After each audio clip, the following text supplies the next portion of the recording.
So year nines, I thought we'd start off our final week with an end of year or an end of year 9 knowledge organizer quiz. So all of the answers to the questions in this quiz are things that we've done this year. So hopefully it should be fairly easy.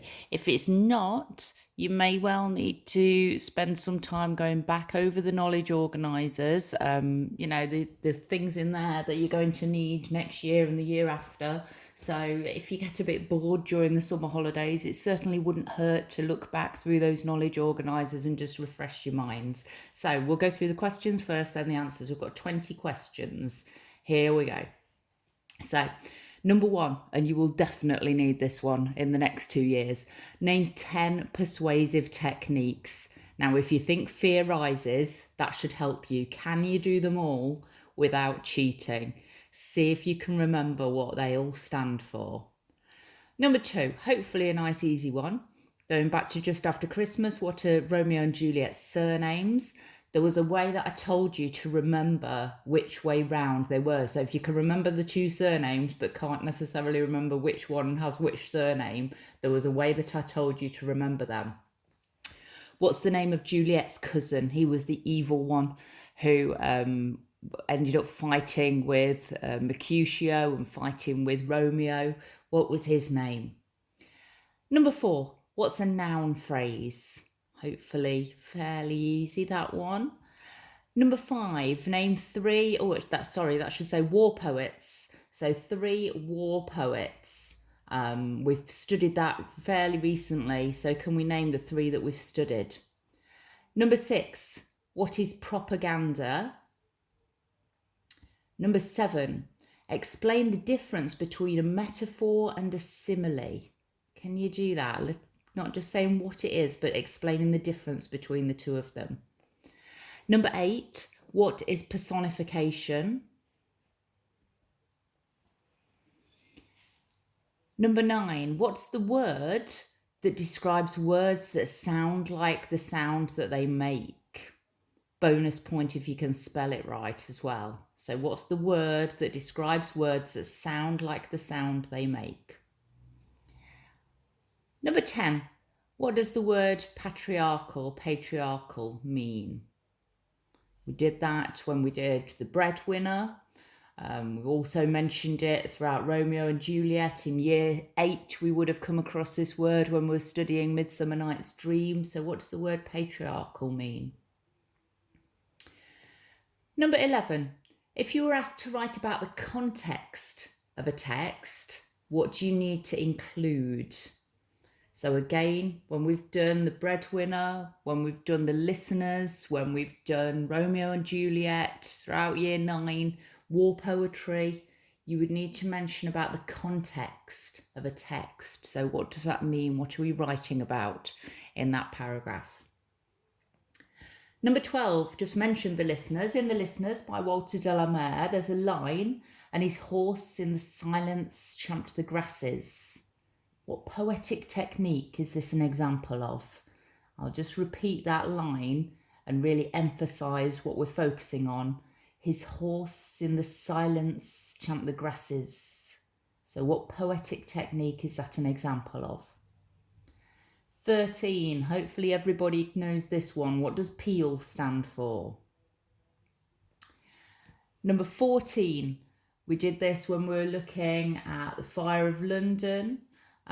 So what are temporal connectives?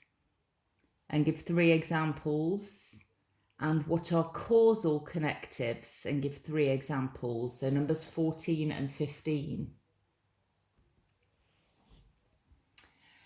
Number 16, back to Romeo and Juliet. Romeo mentions heavy lightness, sick health, cold fire. What are these examples of? Strange word. Can you remember what it was that they're examples of, where you've got 2 opposites together? Like a love-hate relationship as well. That was another one that we mentioned in class.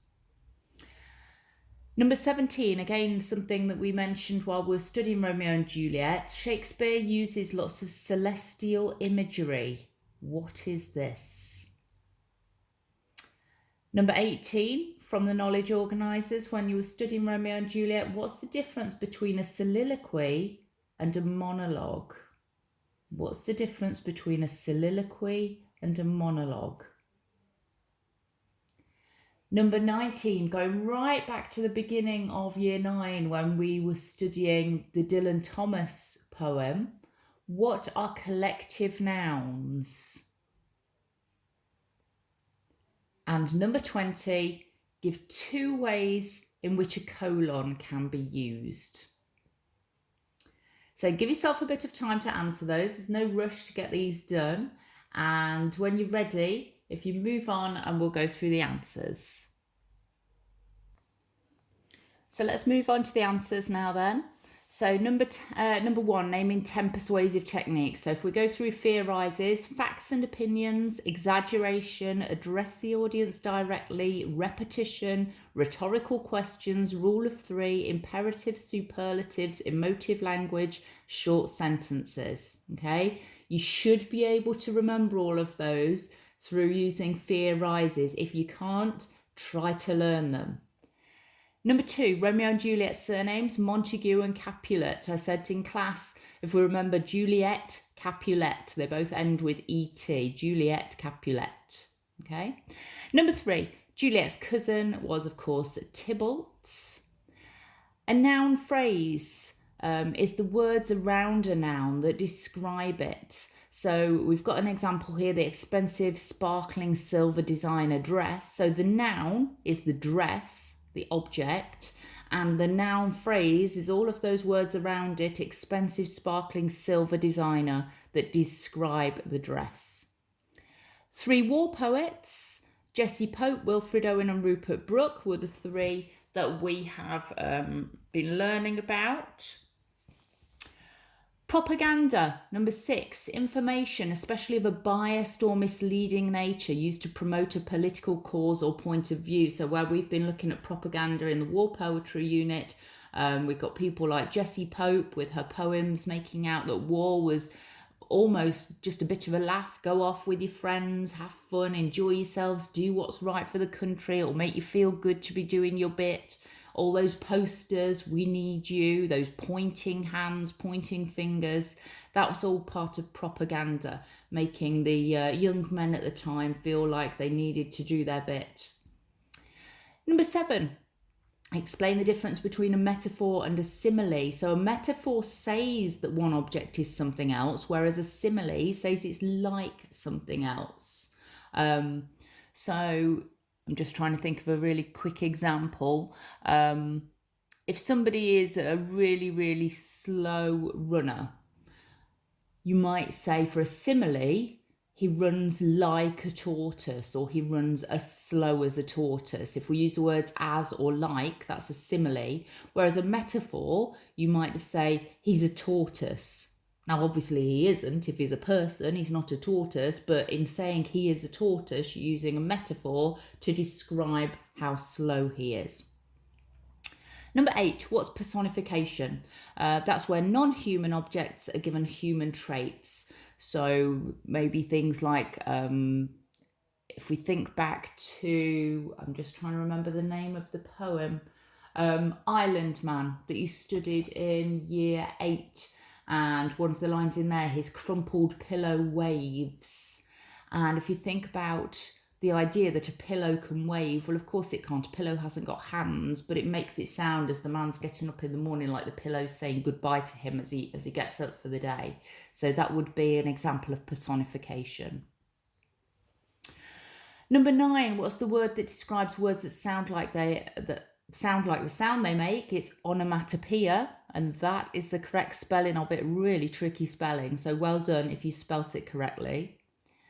Number 10, what does the word patriarchal mean? It's a social system where men are dominant and in control.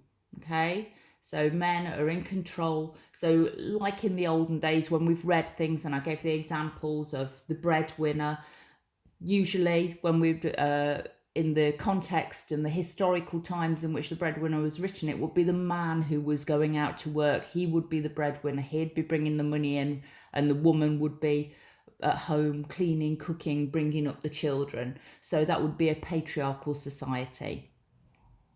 If you're asked to write about the context of a text, what do you need to include? So you include things like when the text was written, what society was like at the time, what influenced the writer. They're the things that we need to include when we're writing about the context. It's really important to show an understanding of the historical time, certainly, and the cultural context of a piece of writing. Number 12, in the listeners, his horse in the silence champed the grasses is an example of sibilance. You've got the repetition of the sound, not always at the beginning of a word, but the repetition throughout that line. Number 13, peel, point, evidence, explain language. Temporal connectives are connectives to do with time. So we've got some examples here. Firstly, secondly, next, then, after that, 5 minutes later. Any of those sorts of connectives that are linked to time are temporal connectives. Causal connectives are connectives that link cause and effect, because, so, as a consequence, as a result of this. So they're all causal connectives. Romeo mentions heavy, lightness, sick, health, cold, fire. They're examples of oxymorons. Shakespeare uses lots of celestial imagery. That's when the use of the planets, the stars and heaven to create an image. So we've got envious moon, Juliet is the sun, lots and lots of references to angels and stars and that sort of thing. Shakespeare tended to use that an awful lot. So that's an example of celestial imagery. So when you're writing about the words, the language that Shakespeare has used, when you're in year 10 and 11, you're studying different Shakespeare plays, if you can get in there that he's used celestial imagery and give some examples, that's going to be really, really fantastic.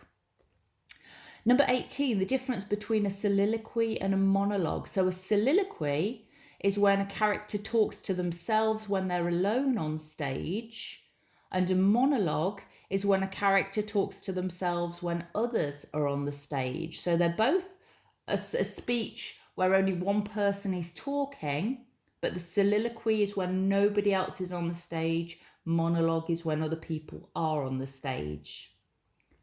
Number 19, collective nouns. Thinking back to the work we did on Dylan Thomas, Our Day Out, names for a collection or a number of people or things, such as a herd of elephants, a murder of crows, a gaggle of geese, that sort of thing. Those funny names, some of them. Murder of crows is an interesting one. But funny names for groups of different animals or things or people.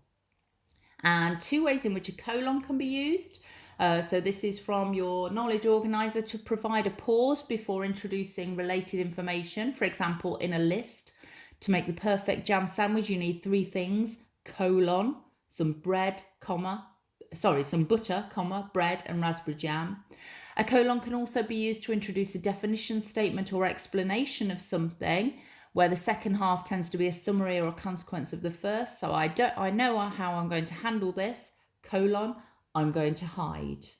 Okay, so hopefully you've done all right with that. If there are gaps in your knowledge, do go back and fill those gaps. Don't just think, oh, well, don't know that, not got a clue, can't remember doing it. Go back and learn it. Okay, it's all there on the knowledge organisers. It's in your English books for those of you who have got English books.